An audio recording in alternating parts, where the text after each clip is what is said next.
स्वागत है आप सभी का अखंड भारत टीवी में। मैं हूं आपके साथ निशा लखवाल और रुक करते हैं इस वक्त की बड़ी खबर का। महासचिव कुलविंदर संधू जी और हिमाचल से हमारे गौ माता को बचाने के लिए संघर्षरत परम आदरणीय गोपाल मणि जी को प्रणाम करता हूँ और सभी गौ भक्तों को मैं दंडवत होकर प्रणाम करता हूँ, जो सामने बैठे हुए हैं, जो सभी यहाँ मंच पर बैठे हुए हैं। सवाल ये है कि ये गौ माता को राष्ट्रमाता घोषित करने के लिए आंदोलन की जरूरत क्यों है?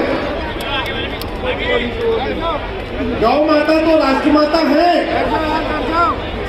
तो जरूरत क्यों पड़ रही है?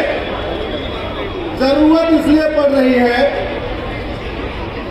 क्योंकि 1977 में 1977 में एक बहुत बड़ा महापाप किया गया था।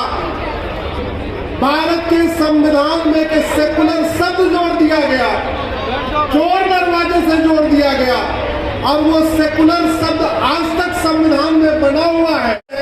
जैसे बाकी लोगों को अपने अपने रिलीजियस फ्रीडम है और जो रिलीजियस संबंधित चीजों को बचाने का अधिकार है, वैसे गौ भक्तों को भी है। इसलिए मैं बार बार कहता हूँ, संविधान का आर्टिकल 25 कहता है गौ माता हमारी राष्ट्र माता है और संविधान का आर्टिकल 48 प्रतिबंध लगाना ये सरकारों की ड्यूटी है, ये केंद्र सरकार की भी ड्यूटी है, ये राज्य सरकार की भी ड्यूटी है। लेकिन हम संविधान को भारत के चश्मे से पढ़ते ही नहीं है। हम भारत के संविधान को ऑक्सफोर्ड के चश्मे से पढ़ते हैं, कैम्ब्रिज के चश्मे से पढ़ते हैं या कुवैत के चश्मे से पढ़ते हैं। संविधान कहता है नशाबंदी शराबबंदी होनी चाहिए, भारत का संविधान कहता है गौ हत्या पे प्रतिबंध होना चाहिए, भारत का संविधान कहता है सरकारों की ये ड्यूटी है कि भारत में राम राज्य की स्थापना करे। परम आदरणीय शंकराचार्य जी जो बार बार कहते हैं, और आज आपके समक्ष मैं एक मांग कर रहा हूँ, भारत के प्रियम्बल में जहाँ लिखा हुआ है we the people of India have decided to establish socialist, उसी रिपब्लिक के सामने एक शब्द जोड़ने की जरूरत है, राम राज्य।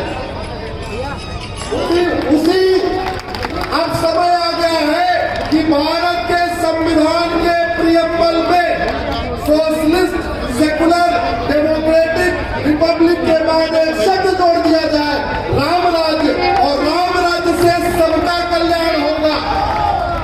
राम राज्य का मतलब क्या? धर्म की।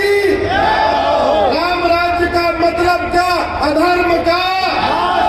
राम राज्य का मतलब क्या? प्राणियों में। राम राज्य का मतलब क्या? विश्व का। इससे बढ़िया कोई कल्पना नहीं हो सकती। इसलिए परम आदरणीय शंकराचार्य जी की बात से मैं सहमत हूँ। अब समय आ गया है गौ माता को राष्ट्र माता घोषित किया जाए और संविधान के प्रियम्बल में जहाँ सोशलिस्ट सेकुलर डेमोक्रेटिक रिपब्लिक लिखा हुआ है, उसके बाद एक शब्द जोड़ा जाए, राम राज्य। गौ माता की सेवा करने वाले, गौ माता की सेवा करने वालों की संख्या कम हो रही है, इसलिए कठोर जनसंख्या नियंत्रण कानून की जरूरत है। गौ माता की सेवा करने वालों की संख्या कम हो रही है, इसलिए एक धर्म वापसी कानून की जरूरत है। गौ माता की संख्या कम हो रही है, इसलिए धर्मांतरण नियंत्रण कानून की जरूरत है। ठीक है, ऐसी ही तमाम बड़ी खबरों के लिए बने रहिए अखंड भारत के साथ। हमारे चैनल को लाइक कीजिए, शेयर कीजिए, सब्सक्राइब कीजिए।